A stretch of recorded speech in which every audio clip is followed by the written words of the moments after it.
Good morning, everyone. Thank you, Andrea. And many thanks to the International Institute of Communications and to Dr. Hessa and ICT Qatar for the kind invitation to give the regulator's perspective on digital communications literacy at today's forum. I will start with why the Australian Communications and Media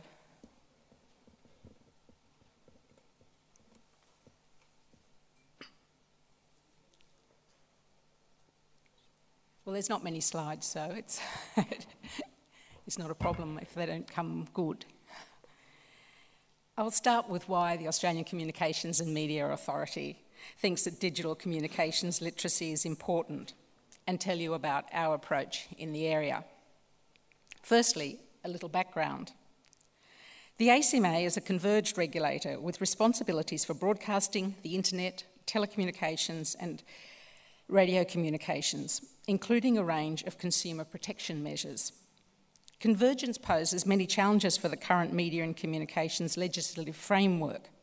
In response, the ACMA, while concentrating on its core regulatory tasks, is also focused on future trends, such as the development of next-generation networks and issues relating to regulating new services and cross-platform content in an increasingly digital world.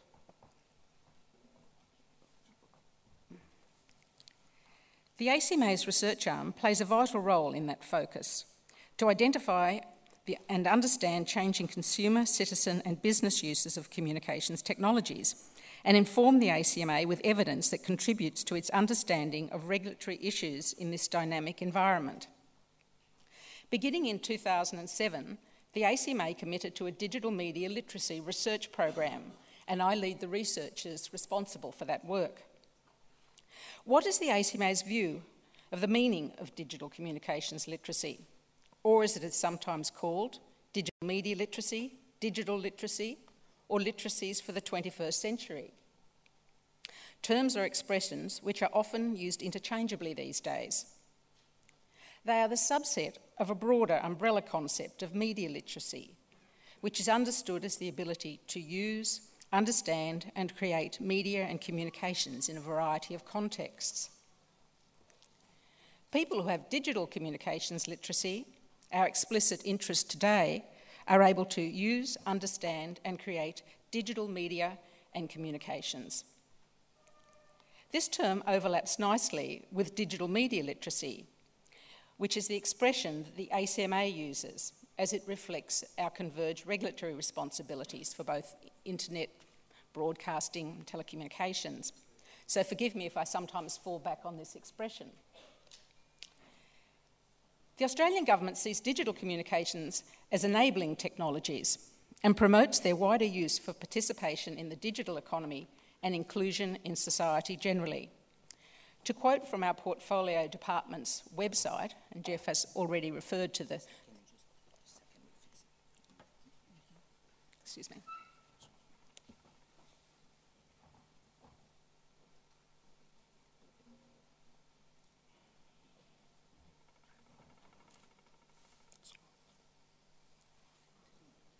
Speak. Well, they can get it going. I can speak. To quote from our portfolio department's website, thank you. The internet is an essential tool for Australians, including children. The ability to use online tools effectively provides both a skill for life and the means to acquire new skills.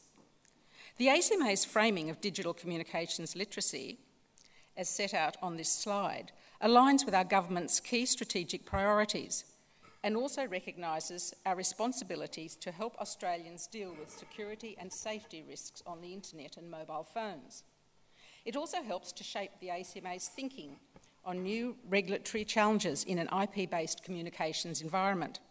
Areas such as public interest protections and social concerns about going online, including protection from cyber stalking and cyberbullying, and safeguarding financial and personal data.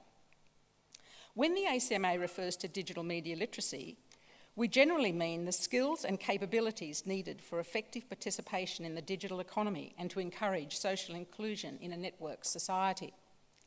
These skills and capabilities include use, including the access to infrastructure and devices, and the information skills to find content and services. Understanding and interpretation, the ability to understand, evaluate, and control aspects of media content, to judge the quality and authority of sources, and trust in various forms of media found online. Creation and participation, for example, the ability to participate in social media and contribute to user-generated content. And we've heard how important those developments are. Consumer protection and security is also an essential aspect of digital communications literacy. Understanding online security risks and how to protect oneself and those for whom one is responsible.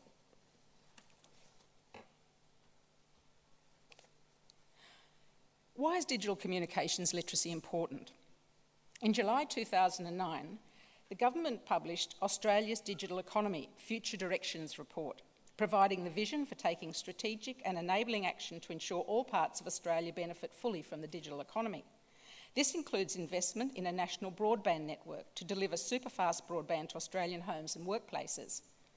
The report specifically identified the need for a digitally empowered, confident and literate community to maximise the social, cultural and economic value of this infrastructure. The social value to individuals of digital communications is fairly clear. Internet users report increasingly positive impacts in many areas, including pursuing hobbies and interests, convenient and cheaper shopping, increased work readiness, employment and further education opportunities, easier access to healthcare and financial information, and enhanced communications and interactions with friends and family and community. Less immediately obvious is that digital communications literacy is becoming fundamental to being a competent participant in today's society. Digital media and communications technologies provide new means for creative expression, innovation, collaboration. Emerging Web 2.0 platforms, tools such as blogs, wikis, social networking provide additional ways for community engagement across many cultural spheres. Digital technologies have a role in preserving and supporting cultural heritage.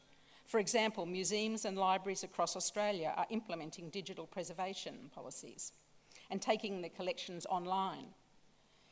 Important for Australia and Australian heritage is the digital recording of traditional stories and cultural practices of Indigenous Australians, as well as traditional owner group languages and their knowledge of natural resource management. There are great economic advantages deriving from online participation across the broad community. Employment opportunities, such as employment opportunities. An IBM study on the economic potential of high-speed broadband in Australia estimates that investment in smart technologies supported by broadband in electricity, irrigation, health and transport could add more than 70,000 jobs in Australia in 2014 alone. The growing value of e-commerce is all around us. A simple statistic, a quarter of Australian businesses in 2007 and 2008 were generating income from selling goods and services online. And cost savings, of course. The Australian government has invested heavily in e-government initiatives, benefiting through administrative cost savings in areas such as online tax returns, Medicare benefits and other benefit claims, and the ability for government to better target its services and more easily communicate with citizens. Governments around the globe increasingly recognise the importance of their citizens being able to effectively use new media and communications technologies, as they seek to ensure that countries reap maximum benefit from these developments. They are looking to their own agencies, as well as industry and the community sector, to develop strategies and programs to help them achieve their goals. The Australian government looks to the Australian Communications and Media Authority and its research to provide guidance and advice in the area of digital communications literacy. Unlike the UK regulator Ofcom, the ACMA has no specific mandate to promote media literacy. However, our legislation does provide us with responsibilities in key areas of research, public education and facilitating cooperation between stakeholders. In Australia, 83% of households have the internet. Mobile phone penetration is even higher at almost 90%. And nearly 60% of Australians own 3G-capable phones, according to research commissioned by the ACMA in late 2009. While the great majority of Australians are online, this leaves almost 20% of Australian adults having never used the internet. Much of the quantitative research around adoption and use of digital media and communications points to a generational divide. The older people are, the less likely they are to be using digital media and communications currently. This often overlooks the fact that many people in younger or middle-aged groups are not online, and also many people are very marginal or limited users of the internet and mobiles. For example, maybe just using mobiles for voice calls or for SMS. These are individuals for whom using digital media might have significant benefits.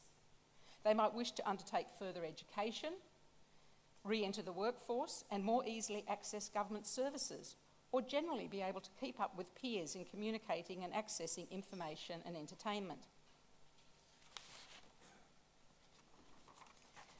We also recognise that effective and confident use of digital communication involves a process of adaptive learning strategies as new devices and applications become available, and also continuous learning as people move through different life stages with needs for different skills and competencies. So in 2009, when the ACMA commissioned qualitative research to better understand the barriers to digital communications literacy, we made sure we included limited users of the internet and mobile phones, as well as those who were not using. Our research identified two key factors that were clearly affecting people's attitudes and behaviour: their existing competencies and their level of motivation to learn more about digital communications and to use more. Many of our non-unlimited users had not been required to use technology on a day-to-day basis in their job or education, and so hadn't been able to explore and experiment with computers and the internet. They did not understand the underlying assumptions of how digital media works or the associated commonplace language that's used by those who are comfortable with digital media. Most importantly, they had not developed the transferable skills to allow them to become more competent. Instead, they might memorise by rote some steps to get them to their favourite website. But of course, as would happen in this kind of learning, inevitably they got stuck. It was also clear that many people did not have a good understanding of the security measures in place for internet banking, as they were extremely hesitant about undertaking these sorts of transactions and generally lacked confidence. Of most importance, however, was an individual's own motivation or incentive to use the internet or have a go with the advanced features on their mobile phone. This reflected life stages together with personal interests and attitudes and, of course, available resources. 5 attitudinal segments were identified, as you can see here on this slide, based on people's recognition of their own level of competencies and their motivation to use more. For example, the resistors in the bottom left-hand quadrant had low skills and were not motivated to learn more or to incorporate some of the benefits of internet use into their lives. They feared changing traditional habits. In comparison, the thirsty also had low competency, but they wanted to increase their digital literacy. For example, the ex-nurse who had discovered that hospitals now required computer-literate nursing staff, and she wanted to do more than just be able to use eBay at home. This highlights that there's no one-size-fits-all approach to digital communications literacy, as we need to take into account the different circumstances and barriers faced by those currently not participating in the digital society. Australia is active in promoting digital communications literacy. There are hundreds of programs across the country supporting increased online participation and ICT use. Policy and program makers include Commonwealth, state and territory governments, local governments, industry, educators, academia, and consumer and community peak bodies. The ACMA disseminates its research as part of our commitment to facilitating and promoting cooperation between these stakeholders, particularly where there are gaps in knowledge and information or action. Children are one of the key groups targeted for boosting digital literacy with a new program, Australia's Digital Education Revolution, upgrading ICTs to the latest state-of-the-art in schools and equipping students with the skills for living and working in a digital world. There's been a noticeable shift in focus for many programs as the target groups themselves become increasingly digital literate, and as Jeff Cole has mentioned, the internet connectivity improves. Programs have shifted from simply providing access and developing basic skills to now encouraging more active use of digital media, such as teaching how to use community web portals and providing access to e-government services. I thought I would quickly show you one of the ACMA's current programs. This is the Cybersmart website and Schools Gateway, a website portal to the ACMA's cyber safety information and resources. It illustrates education as a regulatory strategy which the ACMA uses together with other approaches focused on industry participants and their behaviours. The website educates children, young people, parents and teachers about internet safety and how to enjoy the online world. It is grounded in the reality of where young users are and what they are actually doing, and we undertake quite a deal of research in the cyber safety area. It has a focus on empowerment as much as protection. The site has won high praise from Australian educators, and I encourage you to log on. Industry plays an important part in creating awareness and introducing people to new possibilities for digital communications to make their lives easier and also to improve life chances for their families. Major ICT and telecommunications companies include education programs in their community relations strategies. For example, Telstra's Connected Seniors program is tailored to help older Australians learn more about technologies. The ACMA also values its international stakeholders and the work they do. We closely follow research and developments in media literacy in the UK and in Europe, and also via that global interactive community. We are a founding member of the International Media Literacy Research Forum as well. This forum aims to provide a platform for professional researchers, policymakers, regulators and practitioners from across the world to share knowledge and expertise in the field of media literacy, and some of you may be involved already in this organisation. We also place importance in engaging directly with international counterparts at conferences such as this, as opportunities for sharing and comparing approaches across the globe. And I'm certainly hoping to have the opportunity for a chat with a number of you over the next couple of days. Thank you very much for your attention. Please find here on the last slide some resources which may be useful to you. We also have printed copies of the ACMA's 2009 Communications Report available at registration desk, which I hope you will find of interest. Thank you again.